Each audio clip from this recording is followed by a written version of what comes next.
Na hii ya kwangu hapa. Tumekucha. Bismillah. Twende. Jadu usirekodi. Jadu kampigisha jozi na Diego kamwambia twende kazi. Karibu, poleni kwa mchezo, mmedondosha alama 3 mbele ya Young Africans. Matukio haya mnapokeaje? Na Ali, umeshamaliza interview kaka? No. Ali, mimi wewe umemaliza chief. Namaliza na kuja. Ndio ndugu yangu, wewe nisubirie hapa na mali. Nilikuwa nasanga ndugu langu. Kwangu tena. Waandishi nipandisheni. Haya sawa. Karibu. Njoo basi mimi nakuachia wewe. Na ndugu langu jamaa. Acha basi. Huyu kinyozi wake yuko nao kwa mwanzo. Unaona umeanza. Matukio haya mnapokeaje na mmeridhika? Kusema tumeridhika sio kweli, tulipush kadri ya vile ambavyo tunaweza, lakini bahati mbaya mechi iliisha kipindi cha kwanza mara baada ya kuconcede magoli mawili. Second half tumekuja kupush kupambana kuhakikisha tunarejea mchezoni, lakini ikawa imeshindikana na ikawa too late. Mechi tumepoteza, lakini viko vitu positive vingi ambavyo benchi la ufundi na management ambavyo tumeviona vitatusaidia kuelekea kwenye mchezo ambao inafuata. Hii ya leo imeisha, tunajipanga kuelekea kwenye mchezo ambao inafuata. Yeah.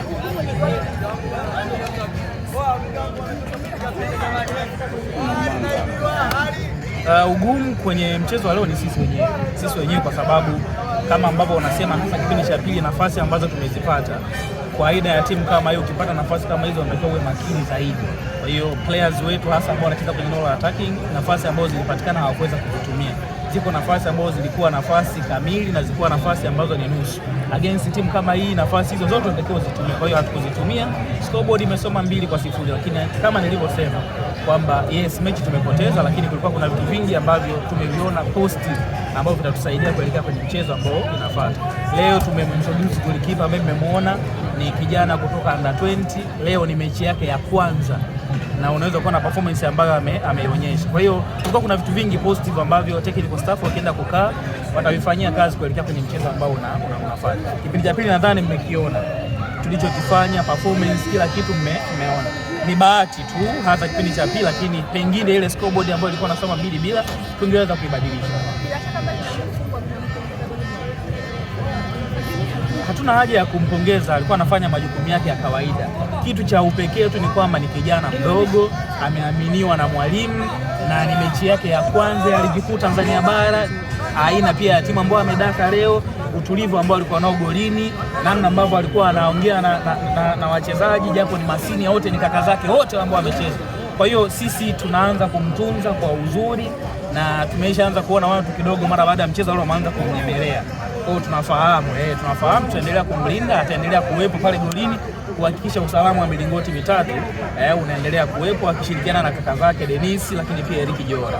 Ukomavu wa wachezaji Diomande pamoja na Zabona umezidi kuonekana katika kipindi cha pili. Wachezaji ambao wameshiriki kikubwa sana, unaweza kuzungumziaje? Diomande miongoni mwa wachezaji wazuri sana kwenye midfield. Kwanza tumeanza na holding wawili, yeye pamoja na Ocheng. Second half mwalimu akaona kuna haja ya kuongeza nguvu.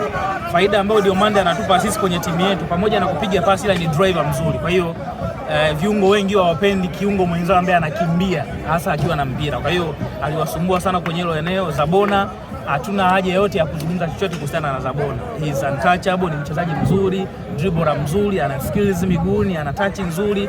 Kwa hiyo kuna baadhi ya vitu tu vichache ambavyo nadhani ni swala la muda ukifika Tanzania watamuimba kama ambavyo wachezaji wengine wanaimba. Tofauti ni huku umeona kwa sababu wengi wanapenda kuhusianisha kwamba tukutana hizi timu mbili kubwa kwa maana ya Kariakoo ambao unapata test sasa ile ya mechi ngumu.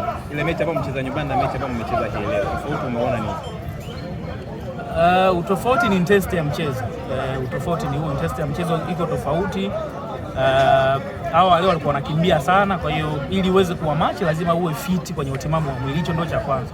Lakini pia concentration lazima uwe nao ya hali ya juu. Kwa hiyo ukiwa na hivyo vitu viwili, haya mengine ya kiufundi unaweza kupambana nao, lakini kama hauna utimamu wa mwili mzuri, hauwezi kukimbia vizuri, concentration yako ikiwa ndogo, basi wanakuadhibu. Kwa hiyo sisi tuliliona, tumelifanyia kazi, ndio maana umeona hiki ambacho tumekifanya kwenye mchezo huu wa leo. Yes, tumepoteza, lakini narudia tena, kuna vitu vingi positive ambavyo tumevipata, tutafanyia kazi kuelekea kwenye mchezo ambao inafuata.